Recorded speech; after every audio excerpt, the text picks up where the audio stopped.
मालूम है कि 11 की दन जो प्राण त्यागी दे वो मुक्ति प्राप्त कर ले, पर 11 की दन मरे तो मुक्ति वेवन की तो वेकुंठ में जाओ। अच्छा दूसरी बात है, फिर और 11 तो अलग है। एक बड़ी 11 आवे जिनको नाम है मोक्षदा 11। जनी 11 की दन अगर कोई मरी जा तो वही दन उनको मोक्ष भी जाए। अब नाम ही उनको मोक्षदा 11 है। तो एक काम करो, यदि यूं नहीं मरे तो खापरा मन घर में तो 11 की दन दबाई दो बोलो नहीं वहां तो मोक्ष देवा रही है कि अब 11 भी बनी तो नहीं रही ने घर में बूढ़ा माँ बाप भी है। तो एक काम करो ने पीछे पुलिस वाला आई भी करे तुरे मार डाला अपने माता पिता सर मैंने तो मोक्ष किया इनका का मोक्षदा 11 2 डंडा और ज्यादा देगा। वो मिले अलग से, उसके साथ जबरदस्ती नहीं। यहाँ जाकर के इधर व्यास जी महाराज ने दोनों हाथों से अपना माथा पकड़ लिया, माथा पकड़ करके बैठ गए।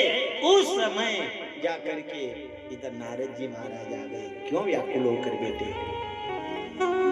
मैंने ग्रंथ बनाया, अरे ऐसा ग्रंथ बनाया कि इसमें घर घर की लड़ाई है। मेरा जीवन जैसा आया वैसा का वैसा जा रहा है। इधर नारद जी महाराज ने कहा चिंता मत करो, ठीक है साहब। अरे आप आपकी कह रहे हो, मैं जैसा नजर आ रहा हूं ऐसा शुरू से नहीं था। मैं जैसा आपको नजर आ रहा हूं ऐसा शुरू से नहीं था।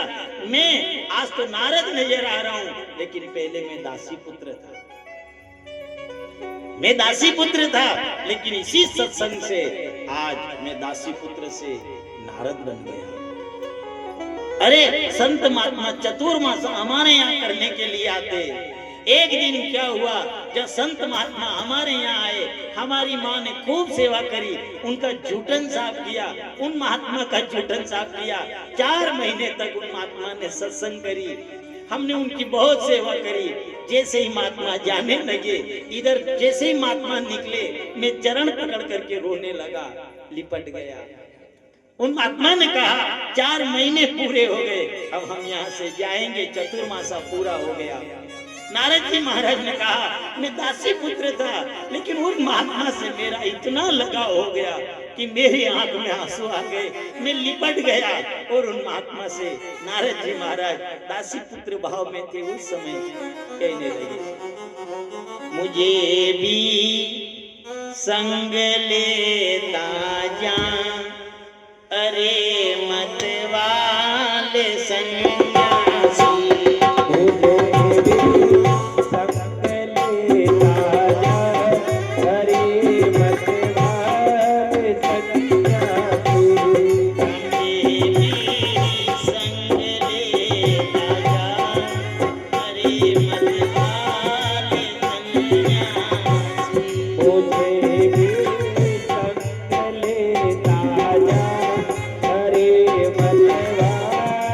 Bye.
वाले सन्यासी, अरे मत वाले सन्यासी।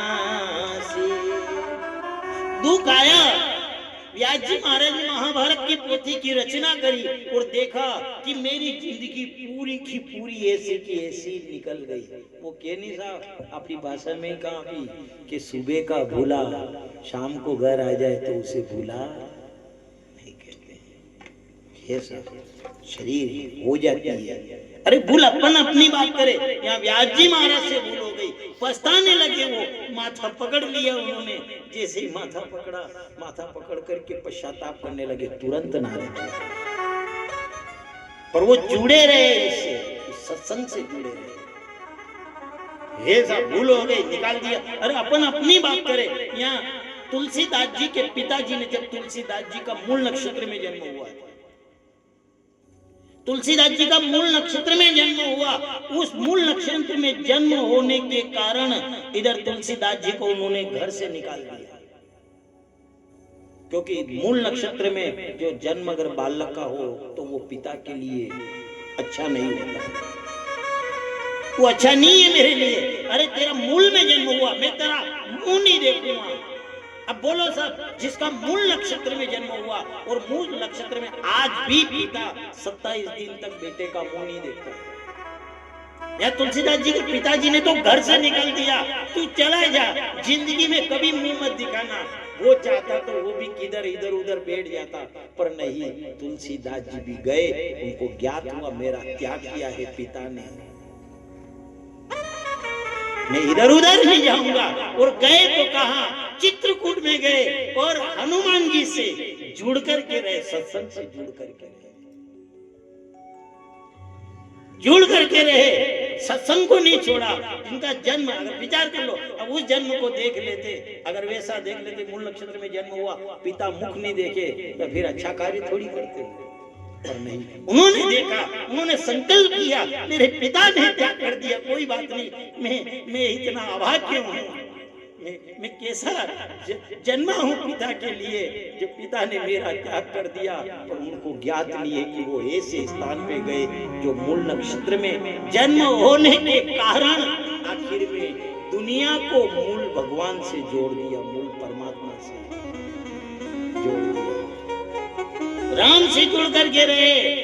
इधर तुलसीदास जी को ज्ञात नहीं था, पर जब तुलसीदास जी रो रहे थे, उस समय हनुमान जी ने कहा, सन्मुख खड़े रघुवर तेरे, अरे तुलसी तू क्यों रोता है, चरण पकड़ ले हनुमत, बोले बन के तोता। अरे तुलसी, सन्मुख खड़े राम तेरे, अरे जिसके लिए तू रो रहा है वही तेरे सामने खड़े है, चरण पकड़ ले हनुमत, बोले बन के तोता रे। आज अपन तोता पालते हैं और वो तोता सबसे पहले राम राम बोलता है। ये तोता आज राम राम बाद में बोल रहा है, पर सबसे पहले अगर तोता बोल करके राम राम का उच्चारण किसी ने किया तो वो तुलसीदास जी को दिखाने के लिए हनुमान जी ने किया। सन्मुख खड़े राम तेरे, तू क्यों तुलसी रोता है, हंसकर बोले हनुमत, बनकर बनके रोता है। इसलिए कभी आ जाए, समय भी आ जाए, ऐसा ऐसा समय भी आ जाए, मान लिया जाए विपत्ति जैसा आ जाए, पर सत्संग को नहीं छोड़ना। घना घना रे, घना थोड़ो दू कही जा ने के कई करा खाई लाना, कई सल्पास की गोली खा ने नरक में जा, भटक तो पड़ते।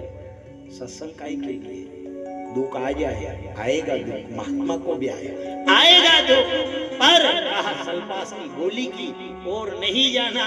अगर जीवन सुधारना है तो सल्पास की गोली की ओर नहीं जाना, संत की बोली के पास जाना।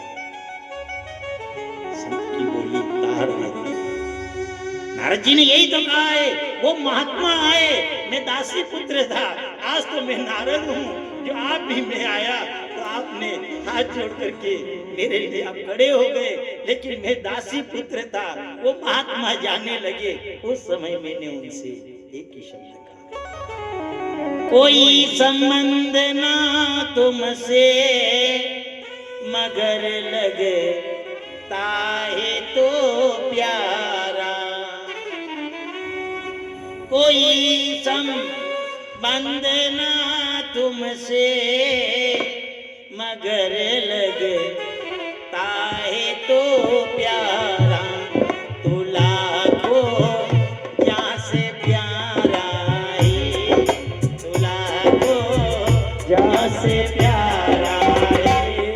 अरे मत वाले सन्यासी, तू लाखों जहाँ से प्यारा है।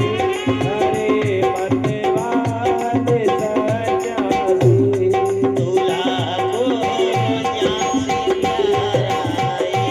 अरे मत वाले सन्यासी, जहाँ से प्यारा है। हरे मतवाले सन्यासी।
मेरे भी संग लेता जा, हरे मतवाले सन्यासी। मेरे भी संग लेता जा, हरे मतवाले सन्यासी।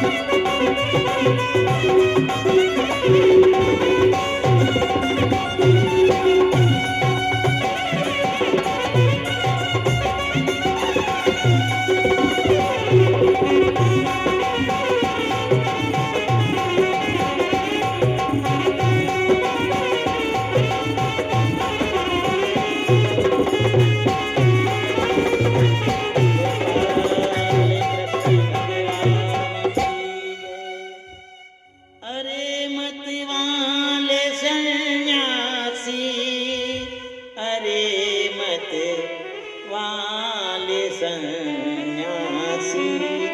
नारद जी महाराज रोने लगे, अरे हमें भी संग में ले चलो, मैं तुम्हारी सेवा करूंगा। महात्मा ने कहा, तुम्हारे आगे पीछे कोई है? हाँ, कौन है? मेरी एक माँ है। उन महात्मा ने कहा, अगर माँ है तो पहले उस माँ की सेवा करो, उसके बाद संत बनना। संत बनना सरल है, संत बनना सरल है साहब, पर गृहस्थी में रह करके भजन करना कठिन है। इधर एक संत जी थे, वो बार बार कह रहे सब गृहस्थाश्रम सब बेकार है, सब बेकार है। संत नहीं होते तो शिक्षा कौन देता, संत नहीं होते तो शिक्षा कौन देता? बहुजी हरी का था म्हणन जो यार ये अपनी गलत भी मत को यार, ये आया म्हणन जो के ठीक है साहब। अभी महात्मा जी नीचे उतरिया इधर कथा में क्यों होना नहीं? संत नहीं होते शिक्षा कौन देते, संत नहीं होते तो शिक्षा कौन देते। उन्होंने कहा कि पहले तो ये बताइए कि आप संत की परिभाषा बताइए, संत की परिभाषा क्या है। उन्होंने कहा कि संत की परिभाषा ये है कि संत शिक्षा देता है। अच्छा आप साहब हटो, क्योंकि ग्रस्ताश्रम हमने निभाई नहीं, हम ब्रह्मचारी है, हमने विवाह ही नहीं किया। ओम जेरी का था बड़ा क्यों विवाह नहीं करियो कि वियोगो नहीं। घणे ये भी है कहे कि तो संत वड़ियो काती वड़ियो शादी ज नहीं करी तो जबरदस्ती ओगन केवाड़ी ने पूछो कि तने शादी नहीं करी कि वी को नहीं। पहला घणा दौड़िया वी को तो संत वड़िया, तो यूं ज बन यार के शादी नहीं हुई इसलिए संत बन गए। उन्होंने पूछा कि हम ब्रह्मचारी है, हमने विवाह ही नहीं किया। उन्होंने कहा अरे आपने विवाह ही नहीं किया लेकिन आपके माता पिता ने किया। हाँ, कहा कि माता पिता ने विवाह करे तो आप संत बनिए, नहीं तो काई क्यों बात भी सही है। आपने विवाह नहीं किया लेकिन आपके माता पिता ने तो किया। उन्होंने कहा कि हाँ किया। उन्होंने गृहस्थाश्रम निभाया क्योंकि सबसे बड़ा आश्रम है गृहस्थाश्रम। उन्होंने कहा फिर भी बड़ी पदवी संत की है, क्यों? क्योंकि संत नहीं होते तो शिक्षा कौन देता। उन्होंने कहा संत नहीं होते तो शिक्षा कौन देता, पर एक विचार करिए महात्मा, अगर ग्रस्त नहीं होता तो भिक्षा कौन देता, संत का जीवन कैसे। उन्होंने चरण पकड़ लिए। नारद जी महाराज रोने लगे, हमें भी संग में ले चलो, पर मना कर दिया संत ने। कौन है तुम्हारे पीछे? हमारी माँ है, पहले माँ की सेवा करो उसके बाद। क्योंकि जब व्यास जी महाराज माथा पकड़ करके बैठे थे, महाभारत को बनाया उस समय। इधर नारद जी ने कहा चिंता मत करो, अब भी समय है यार। उन्होंने कहा कि जब महात्मा तो चले गए, ऐसा कह के महात्मा चले गए। एक दिन क्या हुआ, मेरी माँ गाय का दोहन करने के लिए गई। मेरी माँ को एक सांप ने डस लिया, मेरी माँ की मृत्यु हो गई। उस समय मैं मेरी माँ का क्रियाक्रम करके चला गया, वन में विमान जंगल में चला गया। एक पीपल का वृक्ष था, उस वृक्ष के नीचे जाकर के बैठ गया और जो भगवान में ध्यान लगाया। भगवान में ऐसा ध्यान लगाया कि जब प्रलय हुआ समय आया, उस दिन में भगवान की सांसों द्वारा अंदर चला गया। क्योंकि सत्संग खतरनाक चीज है साहब। ये सत्संग जितनी भी होती है, सत्संग में अपने अंदर का पता चलता है। इससे क्या होता है, सत्संग से कुछ नहीं होता। आप कथा वहां आई है, मान लिया जाए असो शब्द निकले जो कदी कदी तो असो लागे कि महाराज को मने कीर्या देखा। अरे आपने कही लिया कहा यार, आपने कीधा पहला ही तो आप अतरा का आया ने आपने भी कीधा ने आप ही चलिए तो आगे कौनिया। सबसे बड़ी तो बात यही है। पर सत्य बात है, सत्संग क्या है? सत्संग वेदा दो देते हैं। सत्संग में स्नान करना मामूली चीज नहीं है। सत्संग में बैठो, कभी भी कथा सुनने के लिए जाओ, कथा सुनने के लिए भी जाओ, आप सच्चे दिल से अगर कथा सुनोगे तो कथा आपको ऐसी लगेगी कि यह कथा सब हमारे ऊपर ही गिरी देखा, या ये मने उड़े नहीं की है। तो उड़े हुआ बोले आप आया तो आपने भी उड़ा होगा तो कन्ने उड़ा होगा कि ताकत है कथा के अंदर। कथा दो देते हैं।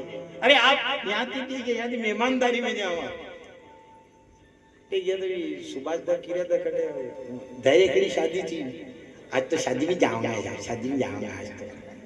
अच्छा एक विचार कर लो, शादी में जाओ या ब्याह शादी में कहीं भी जाओ, यदि ड्रेस फेरे, ड्रेस उतारे एकदम से ड्रेस निकाली ने फेरे को नहीं, मैंने 2-3 बार लाइट में देखी कोई गगड़ी तो नहीं रियो कटे कपड़ा के कहीं। अच्छा विचार कर लो, 2-4 जो दाग लगे तो कोई मेहमानदारी में जा पूछी भी ले घर जा ये दाग कैसा लगाई, ये कैसे दाग को नहीं तो कंकु का है, तो कंकु तो अच्छी चीज है साहब, फिर पहन लो कपड़े को।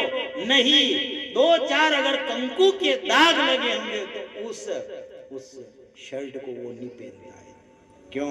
मैं ऐसे शर्ट को पहन करके जाऊं, दुनिया क्या कहेगी? एक विचार कर लो, जब ब्याह शादी में जाते हैं और कंकु के दाग भी ऐसे वैसे नहीं लगे, दाग भी कंकु का दाग लगा है, ऐसे कपड़े को अपन नहीं पहनते। विचार कर लो। फिर जब एक कपड़े के अगर दाग लग जाए उसको अपन धारण नहीं करते तो फिर काया को देखो इसके दाग लगेगा तो क्या वो धारण करेगा? कथा क्या करती है? कथा यही तो बोली मकान है आपको पुट्टी करे मिली 10 बाय 10 को कमरो है ने वन में पुट्टी करे दी सफेद जग पुट्टी करे दी नगर वन में छोरा छोरी थोड़ा सा कोयला की 2-4 जड़ा पाड़ दे तो अच्छा जो भी पामड़ा है वन पुट्टी वाली दीवार ने देखेगा मना जड़ा ने देखेगा यार यो कई करजो यो अपनी करियो ये भी देखो पूरी पुट्टी करी मिली अरे बात है ये कोई कई करी मिली है यार तो थकी ईज नजर ही रहा एक 10 बाय 10 का कमरा है उस पूरे कमरे के अंदर आपने सफेद पुट्टी कर रखी और अगर एक बच्चे ने छोटी सी अगर कालीन पोत दी जो भी आएगा उसकी दृष्टि में अच्छा राम धर्म जी को वह पुट्टी न गया वो जड़ा न गया। जब अपनी दृष्टि ऐसी है कि उसको अपन नहीं देखते केवल उस कालीन को देखते हैं कपड़े के ऊपर दाग लग जाए उस दाग को देखकर कपड़ा धारण नहीं करते हैं ये तो विचार कर लो इस काया के ऊपर तो कितने दाग लगे हैं। फिर उससे कहो तू धारण कर क्या वो करे? ये कथा क्या करती है? कथा यही तो करती है जब अपन आकर के बैठ जाते हैं तो ये धोती है कथा कथा बेदाग कर देती है। बेदाग शब्द की चोट लगती है ऐसा और चोट की कदी कदी बुरुष थी रगड़े लाडिया रगड़े ने वो दाग नहीं निकले तो પછી वो कपड़ो बाई के हाथे आई जा के कहियो का बेटा यो दाग यो निकले यो थारती नहीं निकले यो तो मुंह निकरू का के मने घणो बुरुष रगड़े यार बुरुष नहीं इनके तो धोवना पड़ेगा जदी जई नहीं ना भाई मंडे वने धोआ बले पजे ए चचा ये यहाँ का वो जो फेरवा वालों के का कई को नहीं क्या गया के सब बच गया यार एक भी ये क्या है? शब्द की चोट लगती है शब्द की चोट लगती है और चोट धो देती है। जैसे अपन कथा के अंदर आते कथा क्या करती है?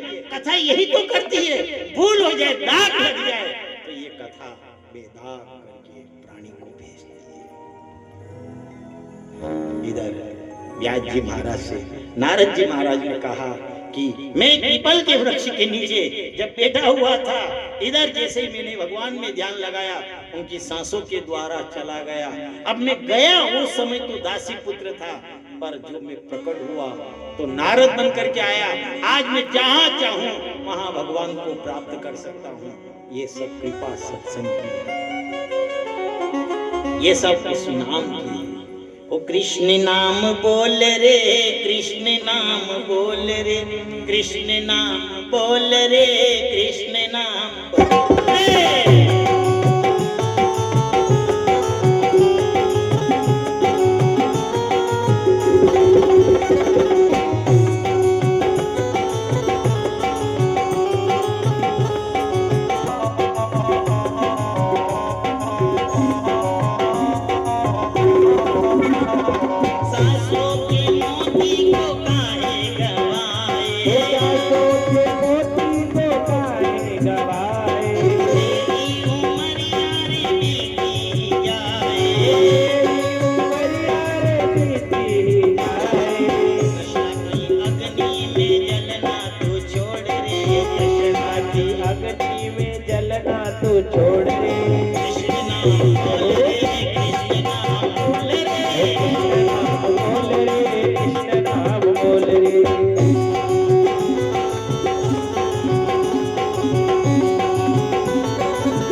ओ ज्ञान बिना कहता मेरा ये मेरा, ज्ञान हुआ कहता तेरा ये तेरा, तेरा और मेरा के लफड़े को छोड़ रे, कृष्ण नाम बोल रे, कृष्ण नाम बोल रे। इधर जब नारद जी महाराज इस प्रकार कह करके और वहां से चले गए, नारद जी ने कहा, इधर व्यास जी महाराज ने ध्यान लगाया, ध्यान गणपति जी का, गणपति जी का ध्यान लगाया। निमित्त मात्र तो व्यास जी रहे, पर सर्व श्रेष्ठ जो भागवत लिखने वाले थे वो थे गजानन जी महाराज। इधर भागवत को उन्होंने लिखा, तो फिर भागवत में ही कथा वही आती है महाभारत। पहले तो कथा ससईता भागवती वार्ता नूनकम चात्मयम शोकमाद्या मया मास निवृत्ति निरंतम मुनि। इधर व्यास जी महाराज ने तीर भागवत को बनाया, पर भागवत बनाने में भी वही कथा आती है महाभारत की, कि महाभारत कब होती है? महाभारत तब होती है कि जब अपना भी पराया नजर आने लगे, अपना भी पराया नजर आने लगे, उस समय विचार करना, उस घर में महाभारत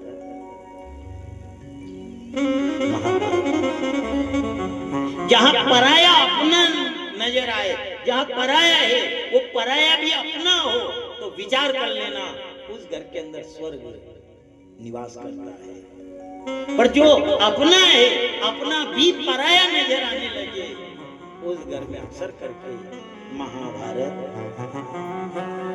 वो खास समस्या याद है, अपनी बेटी जो ससुराल जावे तो वह काम नहीं करेगा, वह खेत पे नहीं जाएगा, न आप ही लाड़ी लाया वह काम भी करेगा, 5 बजे भी उठेगा, न खेत पे भी। तो बोलो साहब पजे पजे स्वर्ग आवे घर में। यही क्योंकि अगर दुर्योधन और द्रौपदी अगर दो नहीं होते तो महाभारत कभी नहीं होती। क्योंकि जब भी दुर्योधन ने कोई भी कार्य किया, वो कार्य इन पांडवों को चिढ़ाने के लिए किया। ये गणा गणा के ये गाड़ी ले आए नवानी के घर के हमें कोई गरीब रे तो आपको दिन वहां जाने टिडिक टिडिक घर के इतर नहीं लगानी चाहिए, टिटिक टिटिक ज्यादा कहा के जनी गरीब के घर के माजी टिटिक टिटिक लगी रहा। कई मालूम भगवान ने नेकड़ो अपने आड़ी पलटाई रखियो है, वो नेकड़ो कदी बड़ी गरीब की आड़ी पलटी हो तो देखियो होगा आपने। जहां जहां जिस घर के दरवाजे हाथी झूलते थे, जिस घर के दरवाजे हाथी झूलते थे, आज ऐसा समय आया वहां कबूतरे बोल रही है। इसलिए कभी ऐसा अहंकार, यही अहंकार किया था दुर्योधन ने। दुर्योधन ने जब जब भी महल बनाए, जब जब भी महल बनाए, तो महल अपने लिए ही बनाए, उन पांडवों को चिढ़ाने के लिए। कहा मैं भी गणेश वास्तु करवा जावा, नया मकान बनावे, बड़ा बड़ा मकान बनावे ने પછી वास्तु करवा जावा, तो भी जजमान हवन में बे भगवान जाने वाला को जीव कीतर डबे बनी आवनी है। अरे यार पामणा आई रहा यार, ने पामणा क्या आई रहा, पामणा ने बतानो ये अपने बेडरूम में, ये बेडरूम में, ये किचन में, ये पत्थर कतरे रुपया लगाई, ये 250 रुपया फीट को पत्थर है, तो कारे आना पामणा के पत्थर की मतलब है। हाँ यो किचन ने पजो कशा कशा तो किचन में भी खेसवा का रे कोई वर्तन मिलवा का, तो अरे यार जी वो बेडरूम बताई रहा, किचन बताई रहा, तो मशान भी तो बताओ कि कोई पतरा लगी रहा हुआ, यही डारे ने वीजले पत्रो अलग लागी रहो, तो यो आपरो मुकाम है आखिरी कोई अपनी टांगा यही दे गया है। अरे घना घना तो अच्छा है, घना आपकी कहीं करा, घना तो माँ की नाटका कर दिया। इधर साफ आवाज ली जा ने वड़ा के हाँ कर कणा कशी लगाई दे ने के बाबूजी चलो चाय पिया बोले बीबी दावा सा बोले अब चाय पिया दावा तो कहे ठीक खोलो ने आकर अब कणा कहीं आकर लगे मेरी मां ने मालूम ही पड़े अब मी बनी की खोलना तो कोदा खले को नहीं वो पासे ही ऊपर को दांत काढ़े ने पसे आगे ही नहीं कि बाबूजी यूं थोड़ी खेलेगा यदि यूं खेलेगा तो दादा ठूस खोल दे तो मां की नाटक करवा बल्ला है कि चाय पावा लाए यार बस फिर घर में ली जाएगा, घर में ली जान के दीवार पे हाथ फेरो मन के हाथ फेरवाती कही है कि मु तो नट्टी हो तो को नाना नहीं या पुट्टी करे तो यार पुट्टी थाए काम देगा माके तो सा को डब्ल्यू ले आओ पीतो न माके करे अपन अपनी क्या बात करें। ये हाल दुर्योधन का भी है। दुर्योधन ने जो महल बनाया इन पांडवों को चिढ़ाने के लिए, क्यों? क्योंकि वो पांडव गरीब थे, वो गरीब थे। जब भी उसने महल बनाया उन पांडवों को चिढ़ाने के लिए, पर इधर एक दिन भगवान कृष्ण ने एक छोटा सा महल बनाया पांडवों के लिए, मकान तैयार किया। मकान भी तैयार किया तो ऐसा मकान तैयार किया कि जहां दीवार में दरवाजे और दरवाजे में दीवार, जहां दीवार नजर आए वहां तो दरवाजा, और जहां दरवाजा नजर आए वहां दीवार, जिसमें चोरडे भी नहीं जा सके, चोर भी अंदर प्रवेश नहीं कर सके। अगर चोर भी अगर अंदर जाए तो उसके माथे में लगे, माथा फूटे। इधर कर्ण ने दुर्योधन से कहा, अरे देखो तो पांडवों का ऐसा मकान है, ऐसा मकान बनाया, ये क्या कह रहे हो? हाँ। इधर दुर्योधन जाने लगा, जैसे दरवाजा नजर आया वो जाने लगा। कर्ण ने हाथ पकड़ लिया, कहाँ जा रहे हो? मैं अंदर जा रहा हूँ देखने के लिए। उन्होंने कहा दीवार है। इधर कर्ण से कहा तू पागल तो नहीं है? अरे ये दरवाजा है। अरे कर्ण ने कहा ये दरवाजा है, नजर आ रहा है, पर दरवाजा नहीं दीवार है ये। इधर हाथ लगाया तो देखिए तो नजर तो दरवाजा आ रहा था, पर वहां दीवार। तो फिर दरवाजा कहाँ है? उन्होंने कहा ये दीवार नजर आ रही है, ये दरवाजा। और जैसे अंदर गए चले गए। उन्होंने कहा वाह, ये ऐसा इतने मकान कभी कभी देखे होगा आपने, ये गरीब की कला है, ये गरीब का हाल। जब भी दुर्योधन ने महल बनाया पांडवों को चिढ़ाने के लिए कि ये चिढ़ेंगे, पर एक ही पांडवों ने मकान बनाया, दुर्योधन का दिमाग खराब। आपने देखो कभी कभी गरीब भी कमाल करी जाए। ये पैसा वाला जो रसोया बनावे, कणा कई की रसोया बनावे, पैसा वाला जो रसोया बनावे ने पछे होती बुलावे, आपके घर में थी एक जणो दिन में आजो ने 4-5 घर टार दे। फिर वहां आवे आपके घर की एक जणो आजे जीवा वेले ने 4-5 फिर टार दे। ने कदी देखियो भले वो कतरी रसोया बनावे ने कदी गरीब खाली पूड़िया बनावे, पर किदे सब आजो सुला उपाड़ जो वीडियो वाकई में यार वणी तो पूड़िया पर अड़ी पया वाला की आको गाम बुलायो भली खाली पूड़िया वणी तो वणी, पर यहाँ एक ही नहीं सब पदार्थ होता। ये हाल है गरीब का, ये गरीब का हाल है। इधर एक मकान बनाया, एक छोटा सा मकान बनाया, छोटा सा ऐसा मकान बनाया कि दीवार में दरवाजा, दरवाजे में दीवार, चोर भी नहीं जा सकता। या पानी था वहां फर्श नजर आए, और जहां फर्श था वहां पानी नजर आए। इधर जहां फर्श था वहां पानी नजर आए। इधर दुर्योधन जा रहा था, देखा अपने कपड़े गीले हो जाएंगे, कपड़े को ऊंचा लिया, और जहां फर्श नजर आ रहा था वहां पानी भरा हुआ था। इधर जैसे दुर्योधन ने अपने धोती को छोड़ा, जैसे ही गया वो पानी के अंदर गिरा। इधर गिरते ही झरोखे में बैठी हुई द्रौपदी हंसने लगी।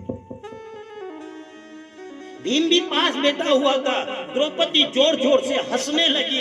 इधर जब हंसती हुई द्रौपदी को देखा तो भीम ने कहा यह समय है मौन धारण करने का, तू चुप हो जा। और जैसे मुंह के ऊपर हाथ रखा, हाथ रखते ही तो द्रौपदी ने तो हाथ अलग किया। द्रौपदी बोली खाया बगैर रह जाऊं, पर क्या बना नीरू अंधे की औलाद। और वही पहला महाभारत का बीज था, वही मानो बीज बो दिया था। इसलिए कहा जाता है जिसके पास फोन है, जिसके पास फोन है दुनिया उसकी मुट्ठी में है, और जिसके पास मौन है परमात्मा उसकी मुट्ठी में। कदी कदी मोको आई जा कोई को मूर्ख पांगड़े पड़ी जा तो वणी जवाब कहीं नहीं क्यों काणे घणा थी बहस करोगा तो घणा मूर्खा की बात तो खत्म ही नहीं। अब मान लिया जाए करने की जो आपकी कोई मूर्ख पांगड़े पड़ी है आपकी की माँ की डरी पड़े कई जगह शंकर भगवान के बाप को नाम बताओ तो यार शंकर भगवान के बाप को अपना कई याद है घना के आप भागवत जी करो हाँ तो सतानंद जी के पिताजी को कई नाम है मुझे मालूम को नहीं था भागवत जी तो भागवत जी लिखे कौन तो कई काम आया नहीं पांगड़े पड़े ऐसा तो वहां जी कहा कि ठीक हो यार चीज जानकार होगी कि मुंह कही ले वह नहीं को तो चुप अब एक भगत तो ऐसा है कि गद्दा अगले जन्म में कौन था मैं था का बाप दादा था का माँ बाप दादा था हाँ आपका बाप दादा था का धान किधर मालूम है तो देख ही रहा यार दीदी प्रश्न करिए कि बाप दादा था तो मुँह खीरो तो था जे तो सत्य मानो नहीं तो थी प्रतीक्षा थी बताओ मैंने कि हमारा बाप दादा नहीं था तो असे जी जगह मान लिया कदी कदी जन को कई तोड़नी है और मान लिया जाए ऐसा पांगड़े भी पड़ी जाए तो वही जन बिल्कुल मौन धारण करना क्योंकि जिसके हाथ में फोन रहता है दुनिया उसकी मुट्ठी में रहती है और जिसके मौन रहता है परमात्मा उसकी मुट्ठी में रहता है। थकाई के लिए होते जैसे मान लिया जाए कथा सुनती बेटियां हैं छोटी बेटी अब मान लिया बोली ओम जी ने लीला आपके परिवार में कथा है आप की दे के कथा कराऊंगा भाभी की दे के मैं कथा कराऊंगा नानो की दे के कथा कराऊंगा अंकल जी की दे के कथा कराऊंगा आप भाई साहब की दे कथा कराऊंगा ने दुई लाड़िया फेंक रही जाए तो कथा भी यार अच्छा खाली दो तो ये दो ही चार दो छह एक आड़ी रहो ने खाली दुई एक आड़ी रेवा दो अच्छा ई धारी लेके कथा नहीं है तो कथा भी नहीं जबरदस्ती की भी दे के था वहां की पीर थी पैसा लाया भैया मान बेरा कीदा मीर करावा कथा साहब करनो है जो कर लो विके के थिया कथा कराओ भी बाण देख बोला बोलो सब कथा भी ये माता पिता के कर्म है इनके कर्म ऐसे थे तो जाकर के आज कथा आई है ये सब की दे सब कथा की बदौलत माँ की ये कथा मी कराई सका पर नहीं आप नहीं करवा सकते ये तो ऐसी सुलक्षणी लक्ष्मी आई घर में तो जाकर के ऐसा कार्य होता है नई उम्र बड़ी की भी दे साहब तो की दे कथा करावा तो की दे हाँ उड़ाओ पैसा दे तो थाने थोड़ी कमाना पड़ गया एक विचार कर ये माता पिता के जो माता पिता की शिक्षा है वो माता पिता के कर्म है। मान लिया यहाँ की कथा देख करके अगर बेटी जाएगी और वहां अगर ऐसा आयोजन होगा तो एक ही आवाज निकलेगी ऐसा कार्य हमारे यहाँ भी होगा। तो काले पंडित जी सब बात कर रहा था यहाँ दी गया ने खाली जगह वाली पलटी और तो सब इकाई का मुका मुको जे मी इकाई जा कथा की जे खाली यहाँ थी तो बोलो साहब कथा हुई थी तो जाकर वो बात याद आई। ये माता पिता के कर्म है माता पिता के कर्म है। अगर शिक्षा अच्छी है तो ससुराल पक्ष वाले अगर नास्तिक होंगे तो वो बेटी उनको भी आस्तिक बना देती है। एक बेटी थी इस तरह ससुराल गई कहा कि मन के घर में नियम तो इधर के सवेरे स्नान करे ने मारा फेरे वन के बाद में जईने मान लिया 2 मारावी की 4 मारावी वन के बाद में जईने भी रोटी जी में अब सो नियम ने हापन नो ने हापड़ीन भगवान के भोग लगाणो ने वन के बाद जईने बजे रोटी जीमनी ने ससुराल पक्ष वाला तो उठ्या ने पूरी कूड़े हापन नो के कई के भगवान को नाम लेनो सब बंद।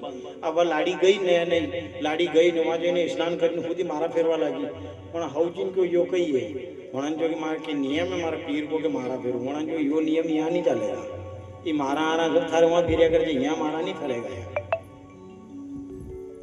यदि वहां फेरे तो ठीक है। अब वने विचार के जो सब मार तो जन्म को नियम है माँ